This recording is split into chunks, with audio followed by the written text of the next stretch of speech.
That's Nick. And that's Joseph. And today we're here to talk about M3GAN 2.0, the third film directed by Gerard Johnstone, which Universal is releasing June 27th, 2025.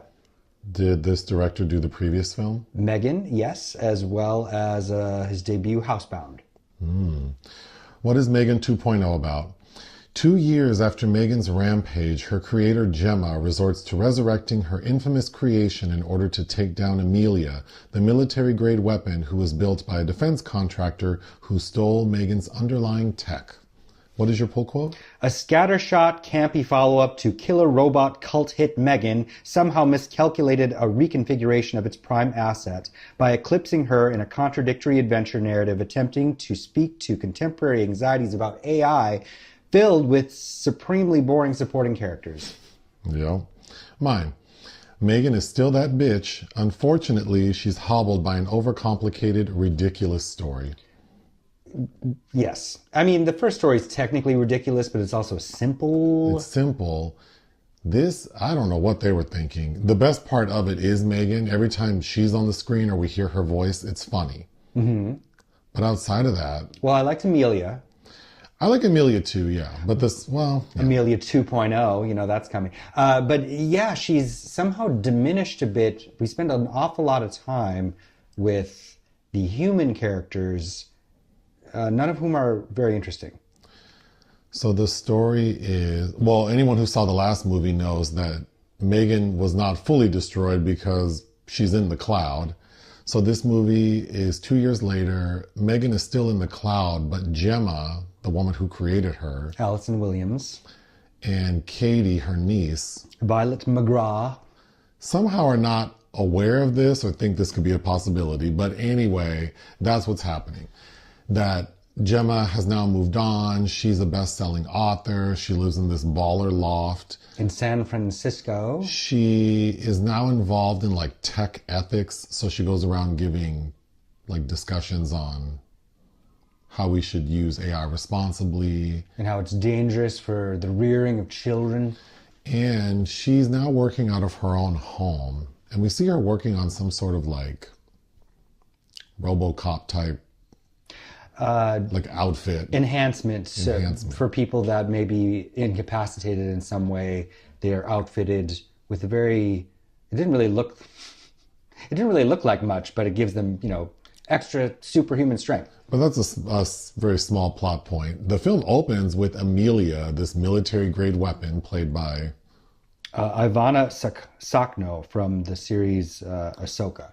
And we see her somewhere in Iran. The Iranian-Turkish border. And she is stealing some... It looks like biochemical warfare. Uh-huh. And then we see the head of some federal agency... Played by Tim Sharp. And he's trying to explain to, like, I don't know who, the Secretary of Defense, like, oh, this is Amelia. We're monitoring her. She's, like, the future of, like, the military. But then things go left because Amelia veers from the mission, steals the weaponry, and kills a bunch of people. So, of course, the head of this agency is trying to figure out what's up with Amelia and discovers that Amelia's underlying tech is what M3GAN was made of. Mm-hmm. And Amelia's rampage, she's trying to destroy anyone that was associated with her creation. So this guy who's running this agency immediately goes to Gemma's house, saying he has a warrant. I thought that scene was ridiculous. Yeah. But basically, he's telling Gemma, I know you have something to do with Amelia. But Gemma's able to explain, like, fool, I don't know anything about this.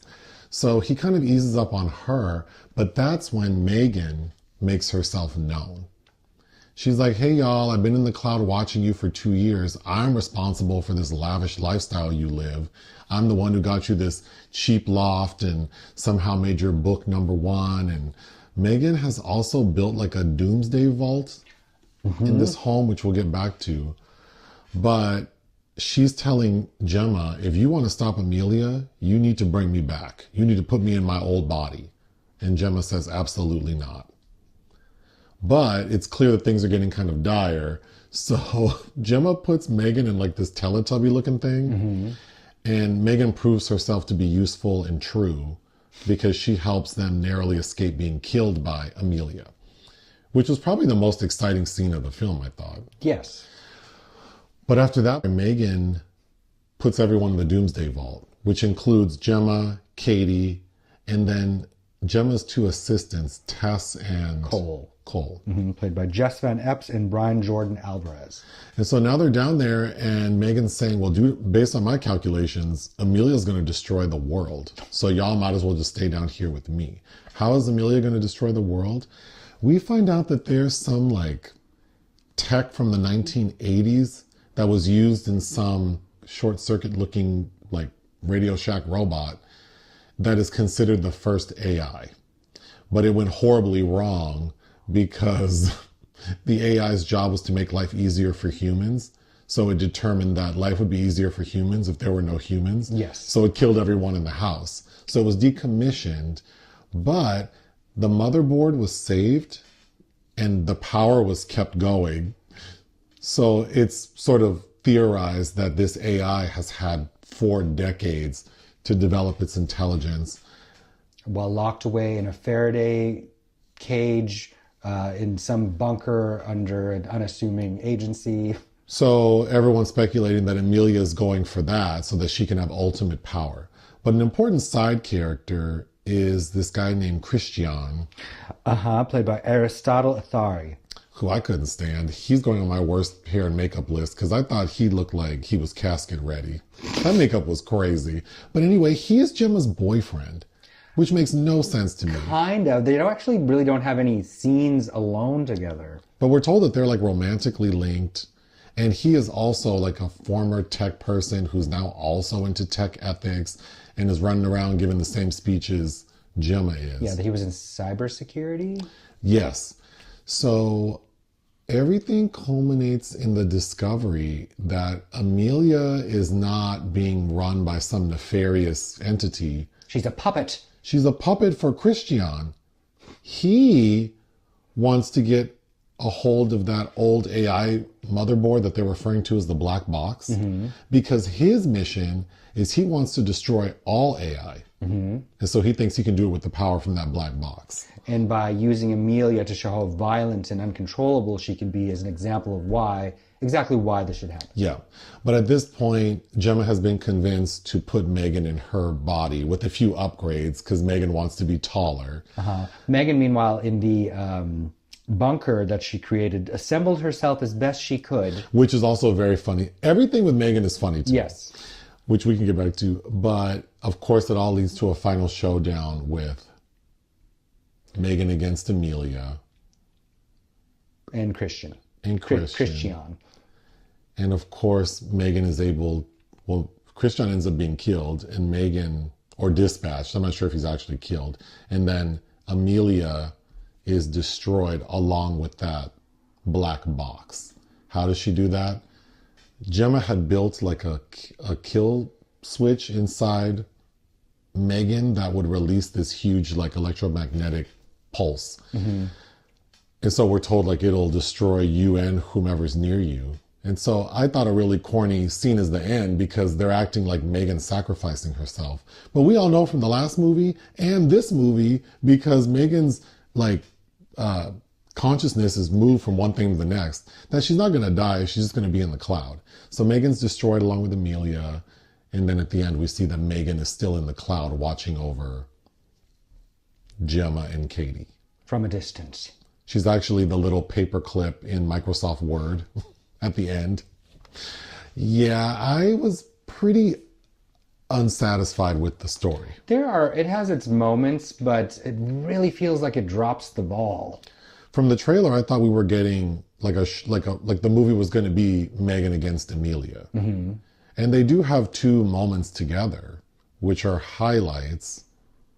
But aside from that, I don't know. Gemma, I don't recall her being this annoying to me in the first movie. She had less screen time. She's supposed to be this brilliant scientist, techie person who developed this very impressive AI robot. But then when she finds out that M3GAN is in the cloud, she's like, oh, like just dazed and confused. Like, how could this be? She seems so detached. It is laughable because she has some comment early on to explain, like, yeah, I found this landlord who I've never met because they don't exist, where I could pay $3,000 a month to live in this beautiful place in San Francisco. Even her like employees, colleagues are telling her like, you're not really, you seem really disconnected, and I don't know. I also didn't like that her character seems like everything everyone's telling her, she immediately disagrees. So she's kind of like the biggest obstacle in the movie. She's a know-it-all. Her odyssey or her campaigning against AI, it kind of reminded me of Jennifer Lopez in Atlas. Yeah. Like, I'm really suspicious of AI now. And then her paired with Christian, who just the instant you see him, you know that something's not right. Yeah, because first he was kind of giving me Denali. If Jeff Goldblum played Denali. If Jeff Goldblum played like a drag queen.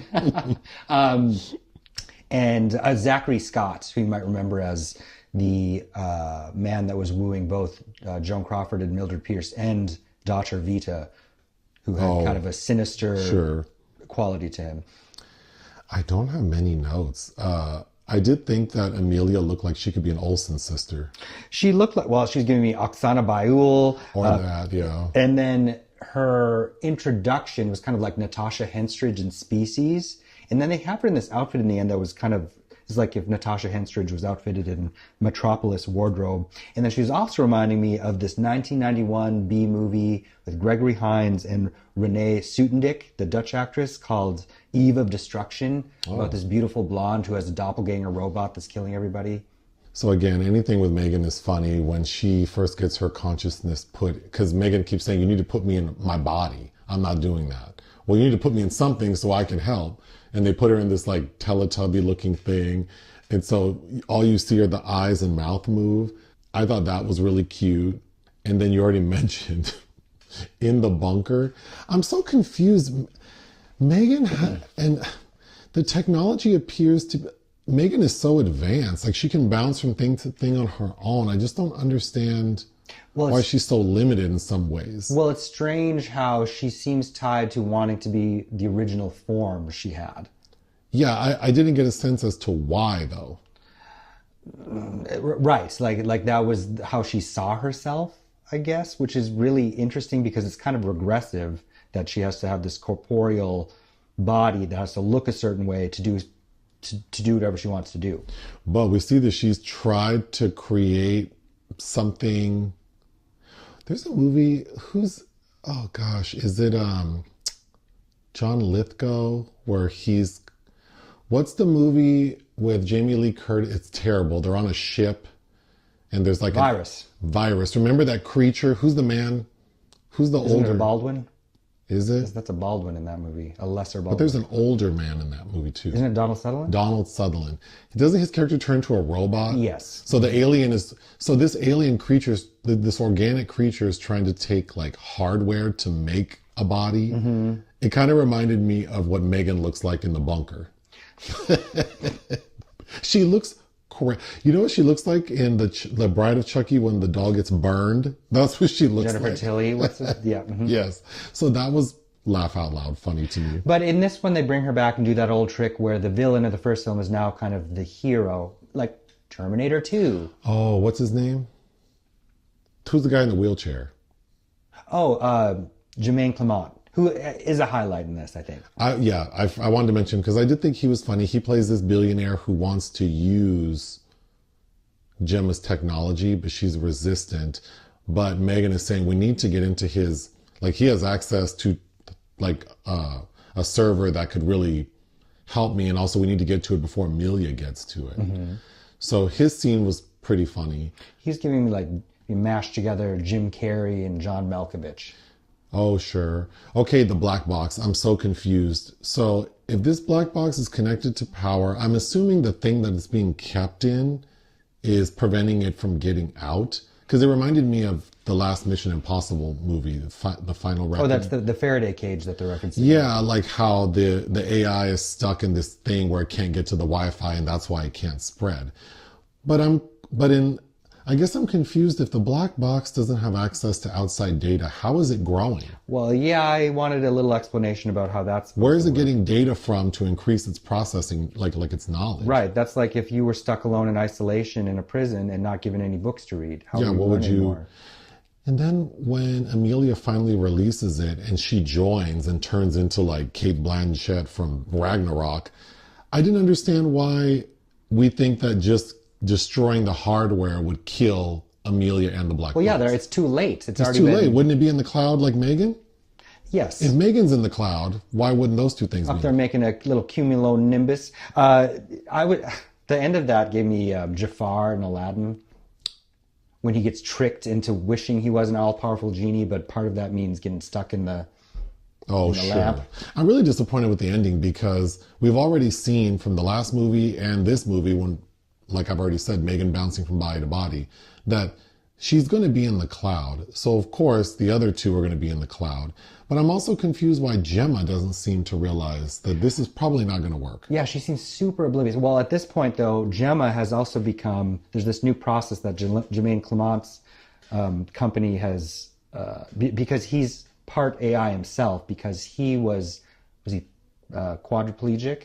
And that's right. He has like a neural implant. Yes, that's the whole thing that he is trying to sell, and so that has given him the ability to walk. So, in order to control her at the end, Christian implants Gemma with the same thing, which kind of makes her ultra strong. But M3GAN's consciousness is tapping in there and takes over whenever she's unconscious or when she's allowed to. Which was amusing. Amusing enough, but then Gemma is so boring that at the end, when there should be kind of this like fun triumph to the fact when she tells Cady like, "Oh, M3GAN's inside me, like your two best role models." Also, speaking of Gemma being boring, when she goes to the guy in the wheelchair, what's his name again? Jermaine Clement. He throws a big party, and that's when they're going to go in and trying to get to the server. So they're like, "Well, how are we going to do that?" Well, Gemma can get all dolled up and sneak M3GAN in there. And Gemma getting dolled up. Well, that hair looked real flat. I just thought they could have done a better job. And then as soon as you see Amelia, who's doing the same thing that Gemma's doing, is like, oh. Well, yeah, because she's stunning. You're too late. But, the last movie, M3GAN dancing went viral. So they tried to do that in this one, and I thought that was pretty lame. It doesn't work. That walk the night moment, that is it's pretty good, but really goes nowhere if you think about it in the original. I think the closest thing you get to that is the end credits where you get Peaches, the boys want to be her. Yeah, the credits were more vibey than the actual scene where M3GAN is at like a tech conference and she's pretending to be one of those like convention girls who walks around, and then they're all doing like a dance performance. That fell flat to me. That she looked like a Fanning sister. Yeah. Although we do get M3GAN singing towards the end, trying to express her feelings towards Gemma, like that she cares about her. It's uncomfortable but funny. Yeah, that was a brief, bright moment.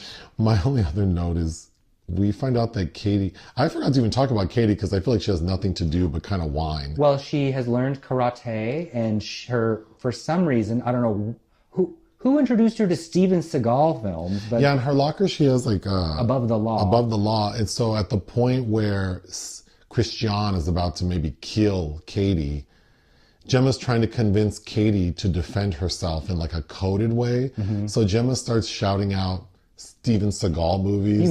You need to make an executive decision for someone that thinks that it can operate above the law. I thought that the intent was funny. Yes. I don't think the actual seed was that funny. Because then I'm confused, like, little girl, this man's about to kill you. You better use your skills. And then she does. She breaks his arm, and then all's well that ends well. But yeah, overall, I was not gagged. Well, it seems to have lost the sight of the focus of what was.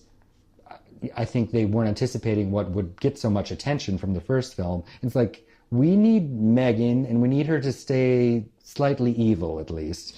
Because this seems to be a treatise about contemporary feelings about AI. And then also, very uncomfortably, I kind of hits on what's going on in the world right now with... Oh yeah, there's a moment talking about not wanting to start a war with Iran. Like, oh, bad timing. But it seemed, we get like a soundbite of Allison Williams speaking in front of the Senate about how we need to better correspond with the AI we create. Like, in essence, we need to be better parents. And it made me feel like the ultimate message of this film is ask not what your AI can do for you, but what you can do for your AI. If there's a M3GAN 2.0, I would love for it to be more simple. Like maybe Cady goes off to college and M3GAN is maybe M3GAN's with her and helps her overcome some stuff, and maybe there's some plot to like steal some info, and M3GAN, I don't know. I just wanted something pared down. Right, but because the highlight is M3GAN. She is funny. But even if you think of the title M3GAN 2.0, she's so diluted in this. She's not even really evolved. She wants to be in her same, like she wants to be the same. Also, M3GAN, to me, was it me or did she look more weird in this movie? Yeah, well, they had a bigger budget, so I think they were trying more things. Yeah, I think M3GAN looked more realistic in the last movie. Mm-hmm. But, it also makes me think of something like The Nun, where everyone wants Bonnie Aarons as the nun. And then we get the second movie and you give us this long, boring story about this convent. Well, the thing about that, is the more you see, the more exposed you are to the villain, the less terrifying or scary it is. So it needs to be like a really strong balance. It's a really strong flavor that you need to kind of dole out in a certain way. But M3GAN's the anti-hero, so you can use her as much as you want. What would you give M3GAN 2.0? I think I'm being really kind with 2.5. I think it's okay. I would give it 2.5 out of 5. Join us on Patreon and listen to our podcast. Bye.